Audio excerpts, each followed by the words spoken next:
She never wore perfume for me anymore. Only for the nights I wasn't invited. I noticed it first on a Wednesday. She passed me in the hallway, brisk and beautiful, smelling like spring and secrets. A trace of jasmine, soft, floral, too deliberate. It clung to her like a question when I didn't know how to ask. She said she was meeting her friends again. Her voice was light, but not present. Like she'd already left the house in her mind. I watched her put on heels I hadn't seen since our anniversary 2 years ago. The ones she said hurt her arches. She did her eyeliner twice. Redid her lipstick. Checked her reflection like the mirror owed her something. I told myself not to overthink it. Maybe she just needed to feel beautiful again. Maybe this was her way of reclaiming some joy after the months of silence that had slipped between us. But there was a whisper underneath those rational thoughts, a whisper that felt like it had been waiting for me to stop pretending. It said, "This isn't about you." I didn't say anything. I never do, not at first. I'm the type to watch, to measure. To let the truth bleed in slowly so I can handle the pain one drop at a time. But that night, as the door clicked shut behind her and I was left with the dim light of the kitchen and the hum of the fridge, I sat down and finally admitted to myself, something is wrong. Not dramatic. Not obvious. Just wrong. She used to hum when she cooked. She used to steal sips from my coffee and complain it was too bitter. She used to smile when I walked in the room. Now she barely looks up. Her phone vibrates and she turns away. She goes quiet when I ask how her day was, like the words cost too much to say. And then there's the perfume. She hasn't worn any for me in months. I only notice it now when she's going somewhere else. Not dinners. Not work. Not the grocery store. Somewhere vague. Somewhere undefined. Somewhere that requires heels and 2 coats of eyeliner and a silence that stretches between us like a fog. I tried to smell it on the pillow after she left. I don't know why. Maybe I was hoping to find some part of her still here. All I found was emptiness, the scent already gone, like it never belonged to me in the first place. That night, I sat on the edge of our bed and stared at her side of the room. The closet door slightly ajar. Her robe hanging unevenly on the hook. A mug from the morning still half full on her nightstand. These small signs of a life we used to share. I didn't sleep. Because the truth doesn't always arrive in confessions or text messages. Sometimes it shows up in the form of perfume, something floral and fleeting on the neck of a woman who's no longer yours. And I knew even then that this was just the beginning. I used to know her routines like my own heartbeat. Lately, they felt choreographed. There was a time I could read her by the way she tied her hair. Low bun meant tired. Ponytail meant errands.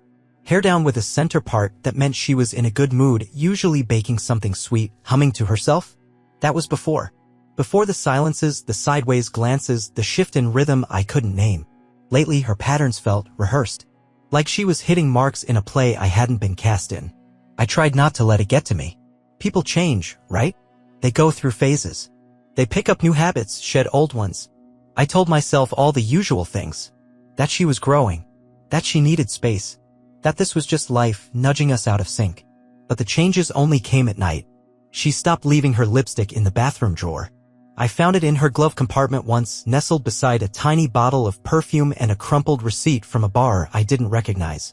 Her car smelled different, too, not like fast food wrappers and coconut shampoo anymore. It smelled like possibility. Like someone trying too hard not to leave a trail. Then came the rideshare history. She told me her car was acting up but the mileage barely moved. She said she was going to meet Kristen. Then Monica. Then Rachel. But every time I asked how their nights went, the answers came too quickly. Too smooth. Like a story rehearsed. And the glow. That haunted me. Not the messy, wine-slick joy of a wild night with friends. No, this was something softer. Her eyes sparkled, but not with laughter. Her skin held a flush that had nothing to do with dancing. She'd come home lighter, like she'd left something behind or maybe given it away. I noticed things I wish I hadn't. How she never posted photos when she was out. How she changed into flats before coming home, even though she'd left in heels. How her smile didn't reach me anymore, it stopped just before it got to her eyes. So I started counting. The lies came gently, dressed in warmth and casual shrugs. I tallied them the way you might count sheep, half hoping they'd lull me into sleep. 1, it was just a last-minute dinner. 2, Kristen's phone died, that's why I couldn't call. 3, I didn't hear your text. 4, the lipstick was from an old purse. 5, 6, 7. I didn't even know what I was looking for at first. Just a pattern. A thread to follow. But what I found instead was a quiet erosion of truth, of connection, of the space between her words and what they really meant. I wanted to believe her. God, I wanted to. but the evidence was soft and persistent. Like water dripping through rock, slow, patient, inevitable. The lipstick was coral, a shade I hadn't seen her wear since we were dating. Back when she wore it for me. Now, I think she wore it for someone else. She left saying she was going to Marissa's. But Marissa texted me 5 minutes later asking if she could borrow a charger. I didn't answer Marissa. I just stared at the message. It sat there, glowing in my palm like a spotlight on everything I didn't want to see. 5 minutes. That's how long it took for the story to crack. For her alibi to fall apart, casual and careless. She'd barely pulled out of the driveway. It was such a simple lie. The kind that slips out of your mouth when you've said it too many times. Like muscle memory. Going to Marissa's. She even kissed me on the cheek like she used to. But there was nothing behind it. No warmth. No weight. And now here was Marissa, unaware, asking if I had a spare charger for her car. That's when the ache turned sharp. When suspicion crystallized into something heavier, colder. Not just doubt. Knowledge. She wasn't where she said she was. And if she wasn't with Marissa, then where? Who? The questions didn't hurt as much as the realization I wasn't even part of the lie. I wasn't important enough to be covered properly. The betrayal was lazy. And that laziness, that assumption that I wouldn't notice, cut deeper than anything else. I didn't storm out. I didn't call her. I just sat in the quiet and listened. Silence has a way of speaking. When love dies, it doesn't shout. It dims. It skips dinner. It leaves dishes in the sink. It forgets your favorite cereal. It hides lipstick in the glove box. It forgets to lie convincingly. And I chose not to interrupt it. I started watching. Not like a spy. More like a witness. I took note of the times she didn't look up when I spoke. The way her phone became her shadow. How she answered with fragments instead of full thoughts. How she showered the moment she got home as if scrubbing something off her skin. Something that didn't belong to me. Her laughter changed too. It became quieter, more internal. Like she was sharing it with someone else, far away from me. Someone who got the full version of her. Not the leftovers. She didn't notice the shift in me. She couldn't because I was doing what she thought I never could, paying attention. And once you start really looking, you can't stop. You start seeing the outline of the truth in every word. In every delay. In every friend who suddenly doesn't make eye contact. The world around you becomes a stage, and you realize you're not even in the play anymore. You're just in the audience, waiting for the final act. The night she said, Marissa, she didn't look me in the eye. Just grabbed her bag and left the porch light off. I sat in the dark, phone in hand, staring at the single message that told me everything I needed to know. Not about where she was, but about where we weren't. Together. I told her I had plans. Then parked 2 blocks from our house and waited. I told her I'd be out late. Said something vague about meeting an old friend, someone from college. She barely blinked. Just nodded and went back to her phone. That's when I knew she wouldn't even check. Wouldn't ask where or who or why. I was invisible in my own alibi. So I left, circled the block twice, and parked just far enough away to watch without being seen. The street was quiet, but not still. Somewhere in the distance, a dog barked. A wind chime rattled softly like a clock ticking down. I turned the engine off, rolled the windows down just enough to let the night air in. And I waited. Not like a man waiting for justice. More like someone watching a slow leak in the ceiling, knowing something is about to break but not sure where the water will fall. 30 minutes later, the door opened. She stepped out like she belonged to the night. Not rushing, not checking over her shoulder. Radiant, yes, but not for me. There was a confidence in her posture that stopped me cold. Like she was walking into a life that had already made space for her. A table with a chair pulled out. A hand waiting to hold hers. She wore the perfume again. That jasmine ghost that used to mean something. Her lips were painted, a deeper red than usual. Not the color she wore around me. This was bolder. Braver. Like war paint disguised as seduction. She didn't head toward Marissa's. She didn't even hesitate. Just walked. Like she knew where she was going. Like she had done this before. I followed. Headlights off, engine low. My fingers white on the steering wheel. My heart didn't race. It waited. Waited like a tide waiting to rise. The calm before the kind of grief that doesn't howl, it drowns. Each turn she took felt intentional. Not casual. Not careless. Like muscle memory. Like she'd walked this path more than once and never had to explain it to me. I wasn't sure what I wanted to find. Just that I couldn't not find it. Maybe I hoped she'd turn back. Call me. Say she forgot something. Maybe part of me wanted to be wrong. To have misunderstood. But another part, quieter, crueler, was already grieving the truth. Because love, when it dies, doesn't scream. It drifts. One lie at a time. One evening. One missing name. She stopped outside an unfamiliar building. Walked up to the door without knocking. She had a key. And that's when the hope finally left. She entered the restaurant like it was home. And then he stood up. The streetlights glowed amber across the wet sidewalk. Her heels echoed softly as she approached the door. She didn't hesitate. Didn't glance around. Just slipped inside the restaurant like she'd been doing it for months. Like it wasn't a secret at all. I stayed across the street. Hands numb. Breath shallow. Still pretending somehow that this could end any other way. Then he stood up. There he was. My brother. Wearing that same easy smile he always used to get out of trouble. The one he wore when we were kids when he broke Dad's watch and blamed it on the dog. That smile, effortless, shameless, like nothing had happened. Like last winter never happened. Like our last words hadn't broken something permanent between us. He walked toward her, calm and unhurried, and kissed her on the cheek. Casual. Familiar. Practiced. She smiled, not the smile she gives me. This one was private. The kind of smile people save. Her hand reached for his like she'd done it 100 times. Like it belonged there. And I just stood there. I didn't feel rage. Not yet. No. The betrayal didn't hit me in heat. It came in silence. Heavy. Cold. Final. Like snow settling on a grave. I took the pictures because I didn't know what else to do. Because my body moved on instinct, clicking the shutter like I was documenting a stranger's story. A scene in a film. Something distant and surreal. Because surely this wasn't my life. My brother. The man who stood next to me at my wedding. Who toasted our first anniversary. Who hugged her like a sister. Who helped me move furniture the weekend she twisted her ankle. That brother. And her. The woman I trusted with my name, my future, my blind spots. The woman who said always without crossing her fingers behind her back. They ordered wine. They laughed. Their hands stayed too close for too long. They leaned in when they spoke. Their bodies knew the choreography of something they had practiced behind my back. I turned away before the food arrived. Because I couldn't watch them share a meal in a place I used to take her. I couldn't watch her look at him the way she used to look at me. I couldn't stand in the cold and pretend I hadn't just lost two people in a single breath. And worse, they didn't even look around to check if anyone saw them. Like I didn't exist anymore. I didn't cry. I didn't scream. I just sat in the car until my coffee went cold. The cup sat untouched in the console. Steam faded into the windshield. Condensation streaked the glass, blurring the scene in front of me like it was trying to spare me the clarity. But I'd already seen too much. They laughed. They touched. His hand brushed hers across the table like it had a right to. She leaned in, the way she used to with me, shoulder first, eyes soft, lips parted just slightly in anticipation of the next joke. They looked comfortable. Not new. Worn in. And that's what broke me. Not the kiss on the cheek. Not the fingers laced together. But the comfort. The history they wore between them like cologne. Like the kind of intimacy you don't build in weeks. They looked like a couple that had been doing this for months. Maybe longer. I didn't want to do the math. Didn't want to count back to the day he helped hang our new living room shelves. Or the time she came home humming from Marissa's. I didn't want to know which moment was real and which was borrowed. Who reached for whom first?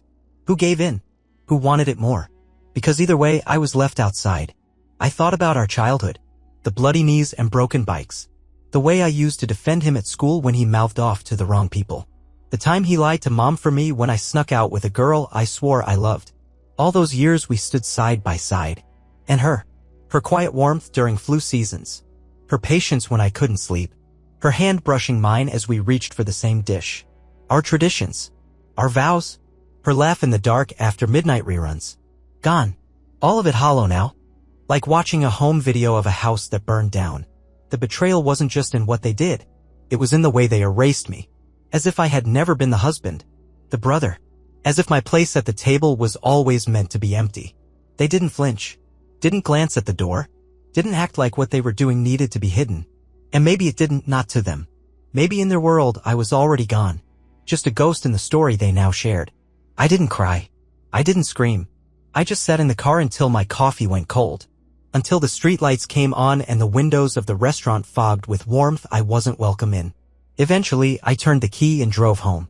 I left the cup behind. Let it sit there. A silent witness to the moment I stopped being a part of my own life. The next morning, I packed like a man heading to war, but I left like a shadow.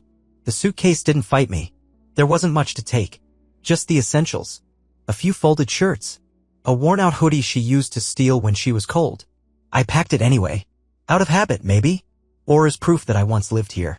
I moved through the house like a ghost, careful not to disturb anything. The coffee machine still had her mug beneath it, lipstick smudged on the rim. That same coral red.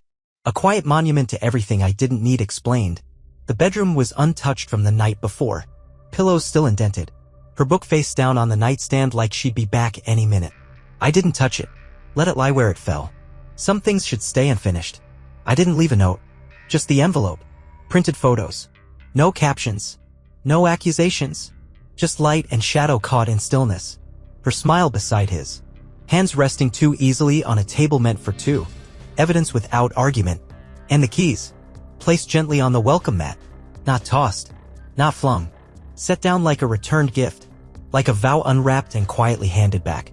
I stood there for a moment. Not looking at the door, but at the threshold. The place where I once crossed in with hope. Groceries in hand. Inside jokes on my tongue. The place where we stood barefoot in the rain that first summer and promised we'd never keep secrets. I didn't ring the bell. I didn't need to see their faces.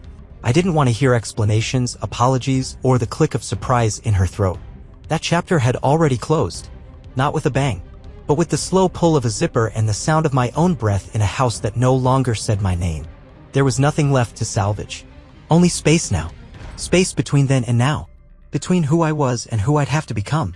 Between their world and mine, 2 rooms split by silence. I stepped into the morning without looking back. The sun was already too bright. Birds chirped as if the world hadn't just broken open the night before. My footsteps felt strange. Like they weren't mine. I didn't know where I was going. Just that it wouldn't be here. Not anymore. The long walk back wasn't toward anything. It was just away. She called 12 times. He never did. That told me everything I needed. The first call came at 8:14 a.m. I watched it ring once, then again. 12 times in total. No voicemails. Just missed calls stacking like broken branches. Her name glowing and fading like a ghost that wouldn't settle. I never picked up. The messages came next. Where are you? Please talk to me. It's not what it looked like. We were just catching up. It's complicated. But it wasn't complicated. It never is. Betrayal is precise. It slices clean, no jagged edges, no misunderstanding. You don't accidentally hold someone's hand across a table. You don't just talk in the kind of silence meant for secrets. You don't lie with that kind of ease unless you've done it before. She kept calling. I stared at the screen like it was a wound reopening on loop. Same ringtone, same hollow plea. And him? Nothing. Not a word. Not a ping. Not a breath of guilt in my inbox. Not even a lie. Just silence. And somehow that silence hurt more than her voice. Because he was supposed to know better. He was supposed to be better. He was my brother not just by blood, but by history. And history should mean something. I kept waiting for a knock on the door. For a text at the very least. For something. Anything. But the hours passed. And the silence grew roots. And in that silence I heard everything. His absence wasn't forgetfulness. It wasn't shame. It was ease. He didn't reach out because he didn't need to. Because for him this was already done. Whatever he'd taken, he planned to keep. Without apology. She pleaded. He disappeared. And that's what split me in two. It's one thing to lose a wife. To feel the erosion of intimacy. The small lies, the shifting habits, the perfume worn for someone else. That grief I could trace. But to lose a brother? That felt like erasing part of my own name. He died the moment he chose not to call. Not because I wanted it that way, but because trust doesn't survive in silence.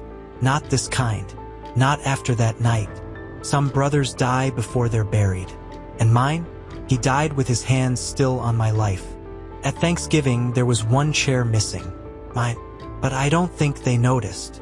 Mom called the day before Thanksgiving. Her voice was soft, careful, the kind of careful that means she already knew. Are you still coming? She asked. I told her no. Said I had plans. She didn't push. Just paused.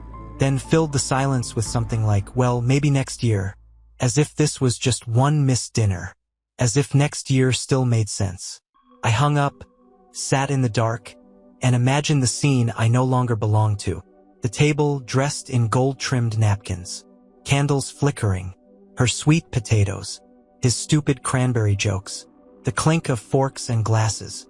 Laughter I couldn't translate anymore. I imagined them carving the turkey. Right over the grave of what we used to be. They'd moved on, I realized. Not out of malice. Not even out of cruelty. Just ease.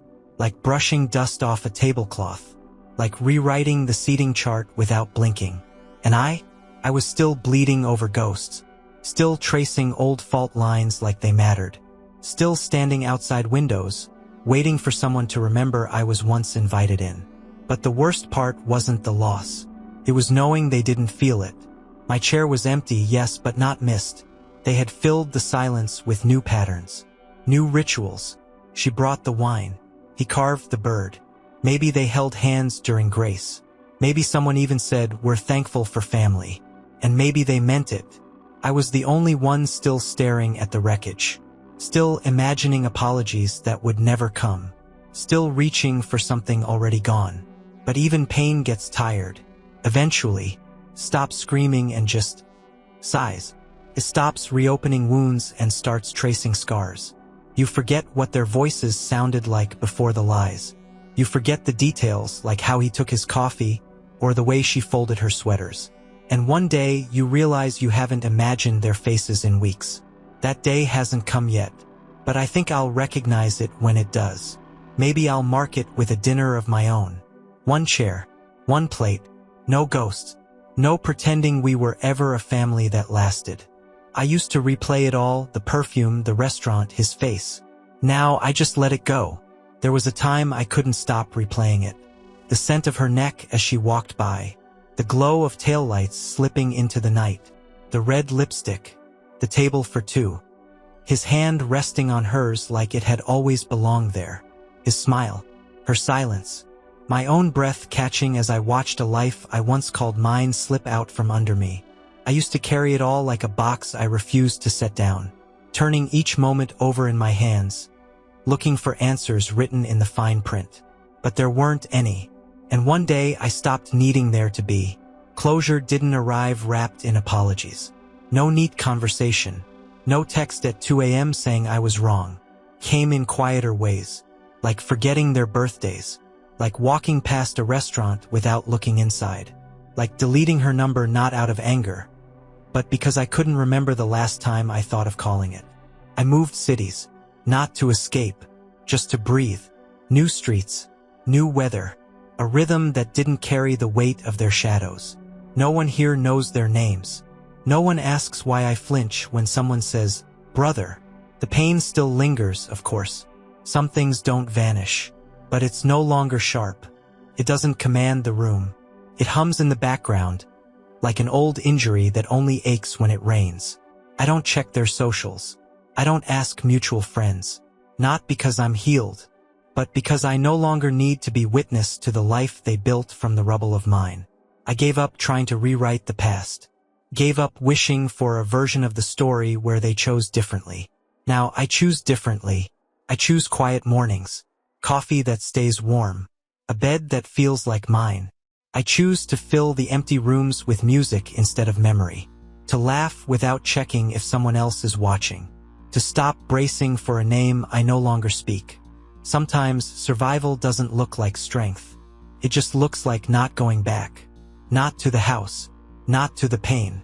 Not to the versions of myself that waited for apologies that never came. And for the first time in a long time, the road ahead feels mine.